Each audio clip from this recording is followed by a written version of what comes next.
Welcome to the Great Detectives of Old Time Radio from Boise, Idaho. This is your host, Adam Graham. In a moment, we're going to bring you this week's episode of yours truly, Johnny Dollar. But first, I do want to encourage you, if you are enjoying the podcast, please follow us using your favorite podcast software. I also want to encourage you to check out the Great Adventures of Old Time Radio podcast this week. We are playing Buck Rogers in the 25th century. On Tuesday, we started the first of two episodes featuring Buck Rogers, and for that episode, I'm joined by Alan Liska, who wrote the Yours Truly Johnny Dollar comic. And he's got a new Buck Rogers comic and is sharing some of his insights on the character and on the surviving radio episodes. I encourage you to check that out at greatadventures.info. We have the very first episode of Buck Rogers posted, and we'll have the next part posted next Tuesday. Again, check that out at greatadventures.info. All right, well, we kind of got out of order. The episode that I played last week, I should have played this week, and so we kind of got them reversed, but after that, we'll be back on track.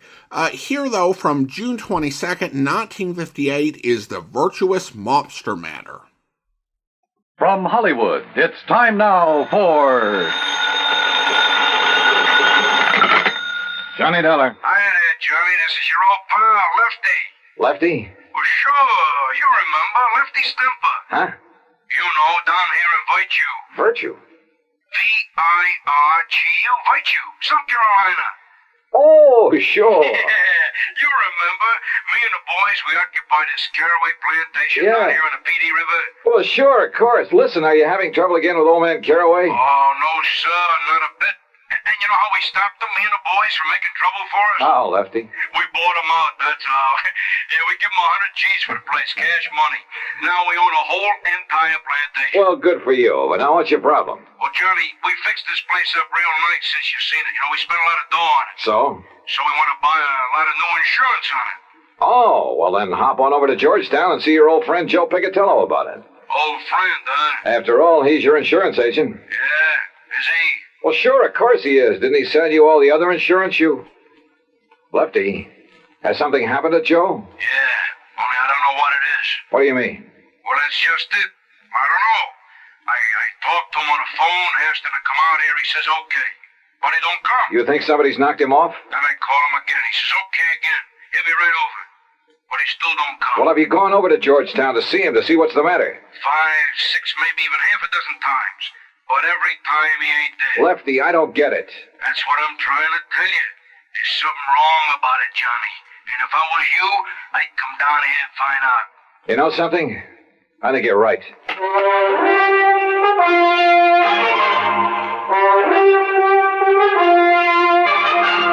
Bob Bailey in the exciting adventures of the man with the action-packed expense account, America's fabulous freelance insurance investigator. Yours truly, Johnny Dollar.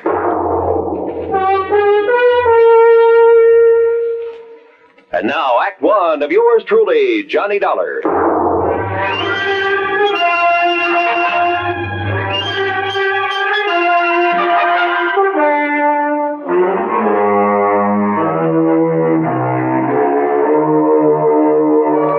Expense account submitted by Special Investigator Johnny Dollar to the Continental Insurance Company, Home Office, New York, New York. Following is an account of expenses incurred during my investigation of the Virtuous Mobster matter.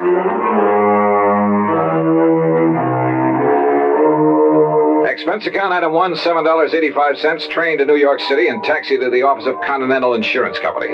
Fortunately, my contact there, Ben Orloff, was in. Come in, Mr. Dollar, come in. Thanks. How are you? Sit down. Thanks. Now, Mr. Orloff... Wait a minute. Don't tell me you never received that check for your services down in South Carolina. Oh, yes, I got that. Why, I had that mailed out to you nearly 2 months ago. Yes, I said I got it. Oh, good. Incidentally, I thoroughly enjoyed your report on that case, the Village of Virtue matter, you called it? Yes. So why a group of ex-gangsters should decide to settle in a town called Virtue, I'll never understand. Well, Were they really behaving themselves, as your report indicated, or had they been using that old plantation for a sort of hideout?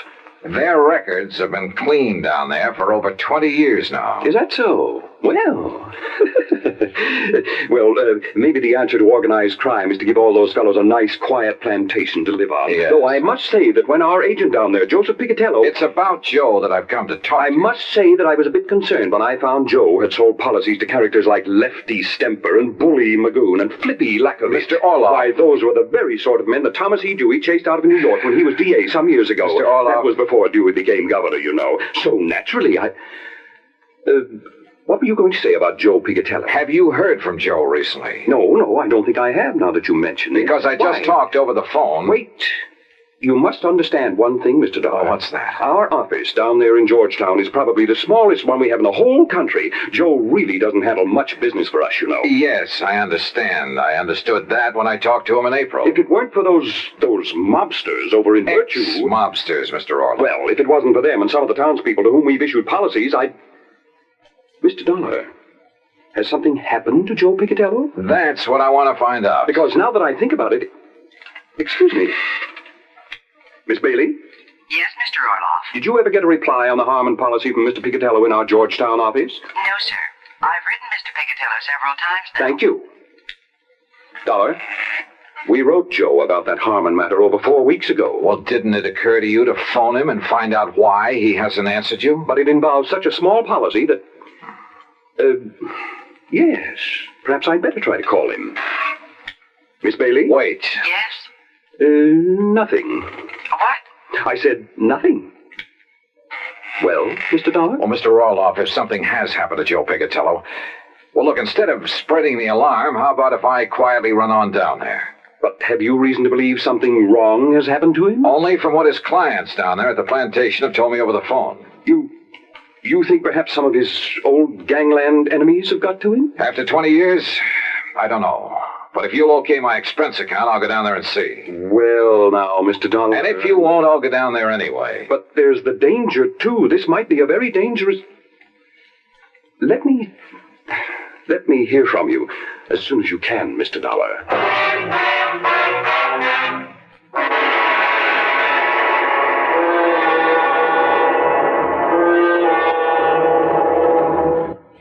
Act 2 of yours truly, Johnny Dollar, in a moment.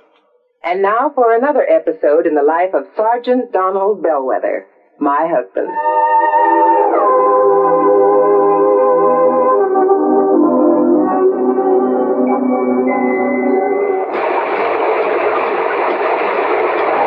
Oh, Donald, it's sure pouring, isn't it? Can you see all right? Oh, yeah, I can see. Those windshield wipers are operating with mechanical perfection. You notice there are no more streaks either since I put on the new rubber blade. You know, I think every driver should have his windshield wipers in good order. It's much safer. It would be much safer if everyone would slow down during wet weather like my husband is doing right now. Just being cautious, Reba. We don't want an accident in this We downpour. don't want an accident anytime. Yeah, that's for sure. Well, the experts say that accidents just don't happen. Something causes accidents, and that cause can be prevented. By the way, dear, in what kind of weather do you think most accidents occur? Oh, I'd say in rain or snowy weather or slippery weather when visibility is impaired. That's the wrong answer, dear. Wrong. Are you serious? Statistics show that 8 out of 10 accidents occur when the weather is clear or with a cloudy overcast. Are you positive? I wonder why. Oh, here's our house, dear. Oh, yeah. Okay. Now, you sit right here, Reba. I'll get out with the umbrella, and then I'll come around and open your door. All right, honey. I wonder why. Wonder why what? Why 8 out of 10 accidents happen in clear weather? Oh, well, I don't know for sure, Sergeant. But I do know that you drove very carefully tonight in the rain. Thank you. Now, if everyone drove as carefully during clear, dry weather, there'd be less accidents, I'm sure. Yeah, that must be it. People automatically get cautious in the rain and snow.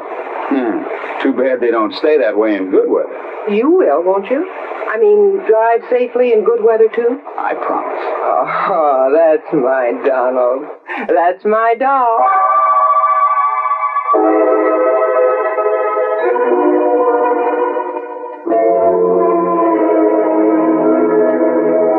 And now, Act 2 of yours yours truly, Johnny Dollar, and the Virtuous Mobster Matter.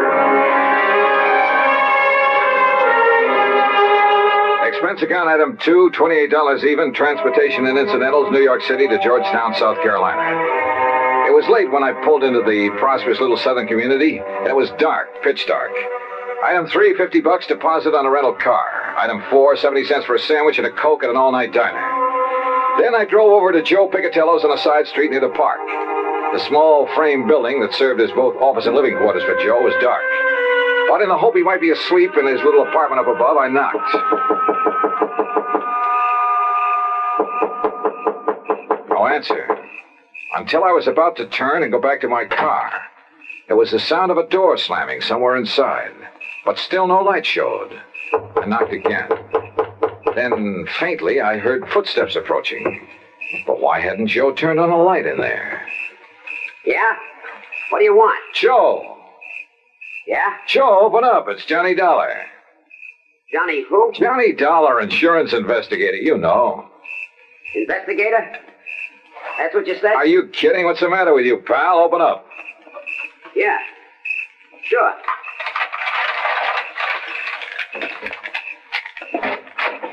Hiya, Joe. What's the idea of no lights in here? You forget to pay your bill or something? Maybe. What do you want? What?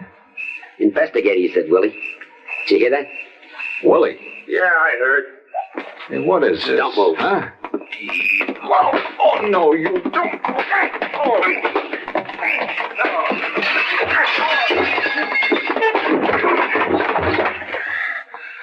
All right, Willie, I got his gun. Now hit him again. Yeah. Again. Once more. Okay. There he is, out like a light. Yeah. What do you want I should do with him now? Huh? You crazy, Willie? You mean you don't... Okay, but if I blast him here, it's going to make a lot of noise, and if anybody... Listen. Hey, it's a car coming down the street. Investigator, you said. So he wouldn't be working alone. Come on, out the back way. But I know who's going to Shut up stay and here. get out of here.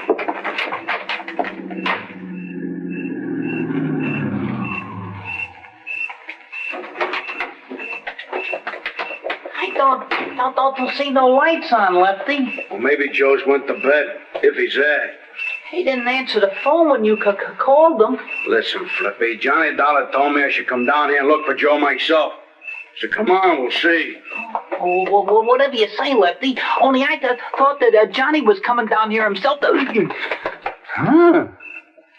Hey, look, the store's open. Yeah, you look what I stepped on. Joe, what happened to you? That ain't Joe. It's Johnny Dollar. Johnny Dollar. Hey, you're right, Flippy. Somebody must... Listen, get away. Oh, Johnny, it's me, Lefty. Lefty? Me, Flippy. Johnny, you okay? You all right? Yeah, Who done this to you, Johnny? Yeah, we'll murderize him. Hey, Flippy, turn on some lights. Yeah, sure. What the hell happened in here? You know who done this to you, Johnny? Yeah. Yeah? It was... Oh. Hey, come here, Flippy. Help me lay him up on the sofa. Sure, Lefty. Easy. Yeah. Easy, yeah. Here now. Yeah. All right, now. Johnny, listen to me. Who, Johnny? Who? Yeah, Johnny. I can't believe it, but I could see him in the light from the street. Who? Joe. What? Joe Picatello. Smokey Picatello done this to you? Another guy with him. Called him Willie. Willie the Lump? Why? Why did he do it? I don't know. Acted very strange when he came to the door. But I don't get it. He was my pal. He was your pal. And, well, Willie the Lump with him. That's what I don't get. It means he's went back. That's what it means. He's went back to the old racket, dope smuggling. No. Yeah, him and Willie the Lump was partners in the old days. But 20 years, Joe's been straight, Lefty. Like you and me and Bully Magoon. Yeah, for 20 years, you and me and Bully, the only guns we ever used was for hunting, for killing snakes. But not no more. What do you mean, Lefty? Joe Picatello done this to you, Johnny. Means only one thing. There's only one thing we can do. No. He's right, Johnny. No, Lefty. Yeah, Johnny. First we take you back to the plantation where you get all right again. No, listen to me. Then we find Joe Pigatello. Flip and bully and me. No. And when we do... Huh? Well, now, what are you punks doing here, huh? Joe! That's right. Who'd you expect? What's the big idea? All right, don't move. Because, Joe, I'm gonna blast your head off.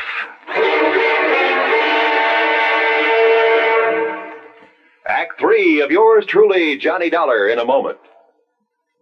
Do you know who said, every individual in society has certain powers, rights, and privileges which no other individual can justly abridge or destroy? Those words were written by Noah Webster, the man who compiled America's first great dictionary. Mr. Webster knew that if the country which he had seen come into being were to succeed, the rights of the individual have to be protected. Each person is entitled to certain basic rights, powers, and privileges which must not be taken away because of the whim of someone with greater power. In the United States, the individual is important regardless of his wealth, power, or position. The importance of the individual is closely linked to the American tradition. Remember the words of Noah Webster. They are part of your American heritage. The rights and privileges of the individual must be preserved. And now, Act 3 of yours truly, Johnny Dollar, and the Virtuous Mobster Matter.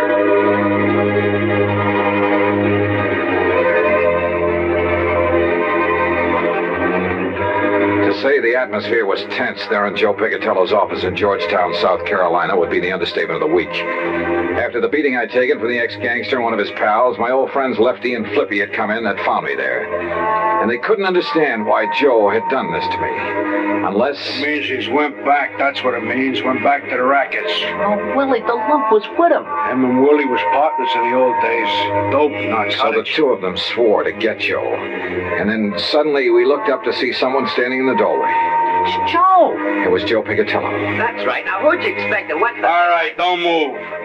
Because, Joe, I'm gonna blast your head off. Oh, now put that thing down, Lefty. Don't move! What is this, Flippy? A gag or something? Is it a gag what you done to Johnny Dollar? Huh? Johnny. I said one move and I'll give it to you. Johnny. Turn around, Joe, or I'll shoot you in the back, you dirty... What did they do to you, Johnny? Listen, Joe. Lefty. Flippy, I'll kill you for this. What are you talking about, you dirty rat? Wait, Lefty. Johnny's my pal. Like you used to be before you went back in the rackets. Went back in the racket? Yeah, with that dope hound with Willie the Lump. What do you know about Willie the Lump? Plenty. Now that you're back with him. You're crazy. It's no good, Joe, because Johnny recognized you. You and Willie the Lump when you wiped him over. And I tell you that I had... 20 years, you and Bully and Flippy and me, we showed we could do it straight. We could be respectable. Me and the boys at the plantation, you down here. But now you spoiled it. You ruined it for all of us. Look, will you listen? Don't move! We made a deal. You and me and the boys. 20 years ago. If anybody slips, anybody breaks up our respectable life, he gotta go.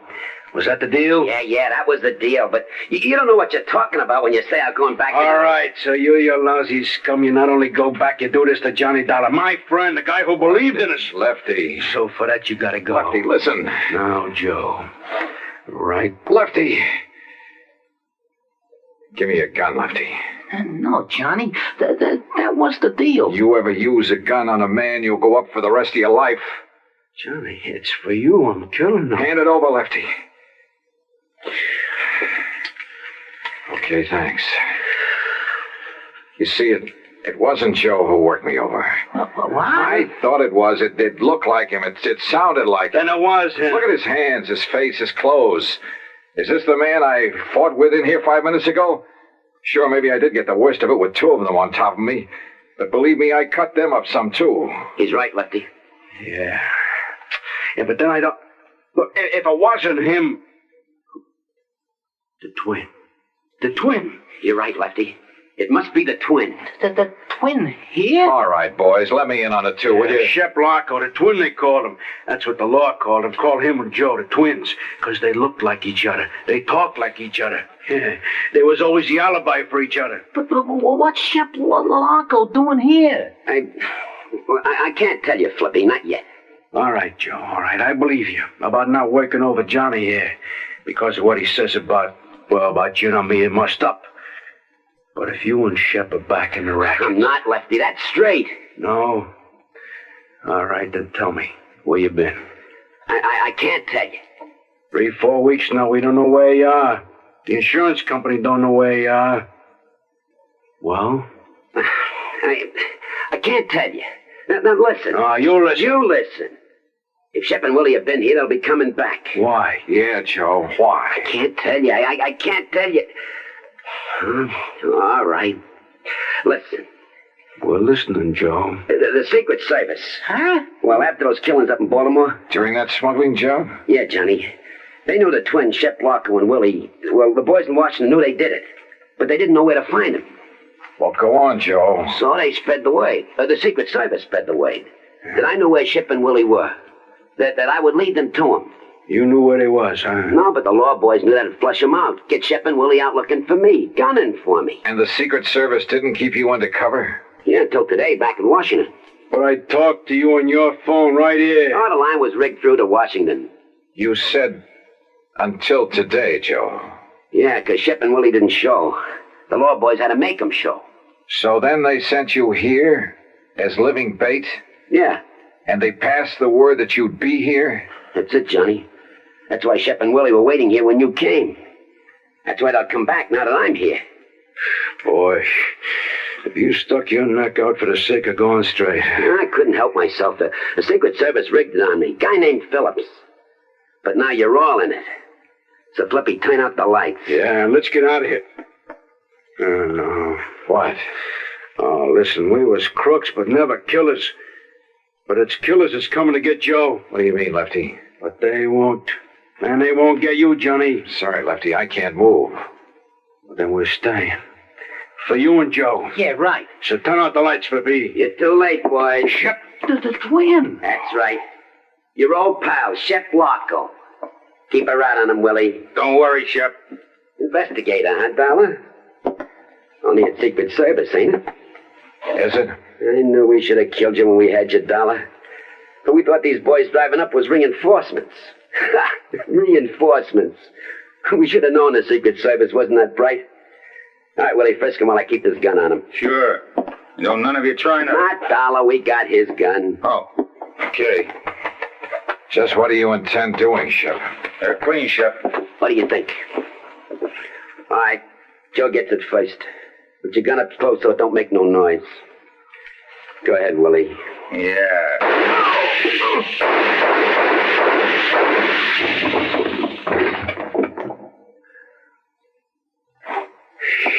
Whew. Oh, you got them both. And I thought you couldn't move. Yeah, but boy. Thanks, Johnny. Thanks. Thank Lefty for giving me his gun when I asked for it, Joe. Oh. Hey, look. Any of you guys know a good doctor?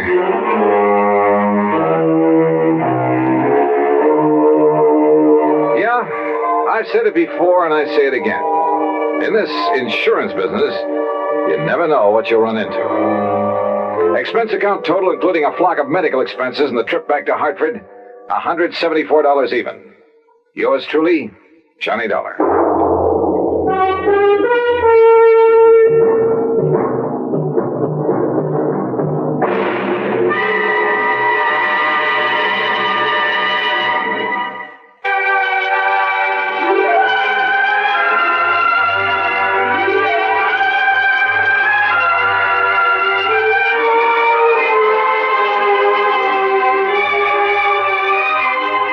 Truly, Johnny Dollar, starring Bob Bailey, originates in Hollywood and is produced and directed by Jack Johnstone, who also wrote today's story.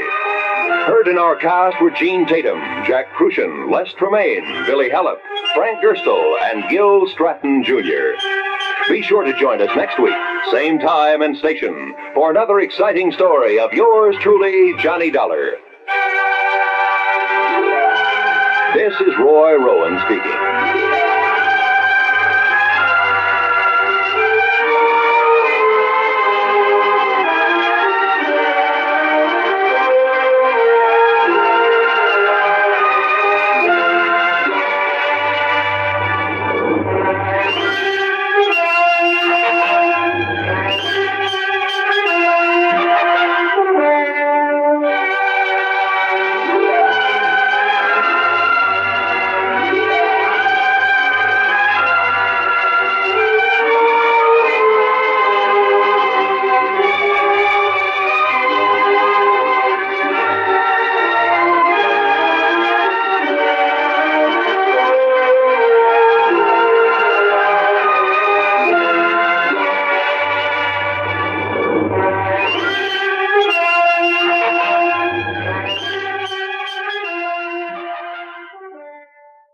Welcome back. Not a bad episode. It's another example of Johnstone creating a group of characters, or a single character, and rather than just having them as one-time use, he decides he's going to do a callback, make them maybe recurring. I do wonder whether doing a second episode with this group was a good idea this soon, but it was enjoyable for what it was. On the bright side, now Johnny knows that a blood oath is what's keeping the ex-mobsters on the straight and narrow, which should be a comfort to the insurance company, as long as they don't worry too much about having to pay off in the event that someone violates the oath. Listener comments and feedback now. We start over on YouTube, have a comment regarding the Wayward River matter. Listener writes, the story is timeless. It could have been written about last year in North Carolina when the hurricanes came through. Well, I think definitely the idea of small towns not prepared for floods and the real risk that it poses to those communities really does make a timeless story. Maybe not going to a store to get dynamite, but the flooding part and the peril, I think absolutely. Then have a comment. This comes from W. Baker III regarding the Village of Virtue matter. So the first, or I guess prequel to this story, writes, at the beginning of the episode, Johnny jokes about payment of his own life insurance if things don't go well. This begs the question, why would Johnny have a life insurance? Who would be the beneficiary? Well, the obvious and honest answer to both is, I don't know, but I can speculate. Not so much on the beneficiary, but why he might have had the policy. And I think it's safe to say that we think differently about life insurance in the 21st century than people might have thought about it in the 1950s. Now, certainly it was thought about as a way to take care of your loved ones in the event of your passing. But I think it was far more common to think of life insurance, particularly whole life, as an investment vehicle. Now, there are still people who will think of it that way. There is a whole debate in the world of finance and personal finance on the question of whole life as an investment. But I think it was more commonly viewed that way in the late 1950s, particularly by someone like Johnny who worked in the industry. Now today, the sort of mainstream investing advice you would hear given to someone like Johnny is to put money into an IRA and put that money into something like an S&P index fund. And then also do that in post-tax accounts if you had more than the maximum to save. Well, in 1958, they didn't have IRAs. And they didn't have index funds. And after the great stock market crash of 1929, people were very jumpy about the idea of investing in the stock market. And in fact, if you listen to a lot of old-time radio, there is a very strong undercurrent of don't buy stocks, don't invest in stock. Now, not everyone held to that, but there's no indication of Johnny ever being invested in the stock market.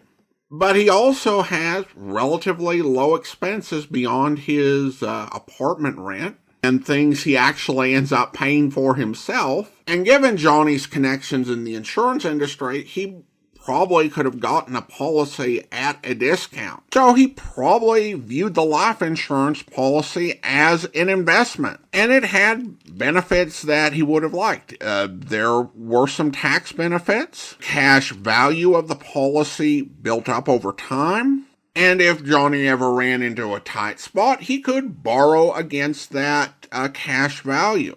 And there are probably other benefits. But my point here is that it could have very well made sense as an investment vehicle, even if he didn't have any family to take care of, particularly given that many of the things that we might use in the 21st century instead were not yet available and would not become available until the 70s.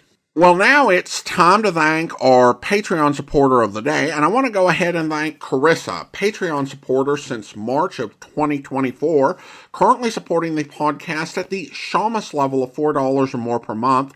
Thanks so much for your support, Carissa. That will do it for today. If you're enjoying the podcast, please follow us using your favorite podcast software. And be sure to rate and review the podcast wherever you download it from. We'll be back next Friday with another episode of yours truly, Johnny Dollar, but join us back here tomorrow as we turn to the great adventurers of old-time radio and Cloak and Dagger, where... This is Ragstation KLD signing off. Until tomorrow morning, Heil Hitler. Well, here we go. Keep your fingers crossed. Don't turn off your radios, people of Freiburg. This is for you. I am your voice of freedom, bringing you news as it actually exists, not as the propaganda ministry would like you to believe. Mark, that's good. Wonderful. It wasn't 50 sons of Freiburg who died at the Anzio beachhead, but 500. You mothers, wives, sweethearts who have not heard from your men. You think the mails are slow? Is that why you haven't received letters? Your men will never write again. They were killed at Anzio. Women, they are taking your men away. What do you have for compensation? I hope you'll be with us then. In the meantime, send your comments to box13@greatdetectives.net. Follow us on Twitter at Radio Detectives. Check us out on Instagram, instagram.com/greatdetectives. From Boise, Idaho, this is your host, Adam Graham, signing off.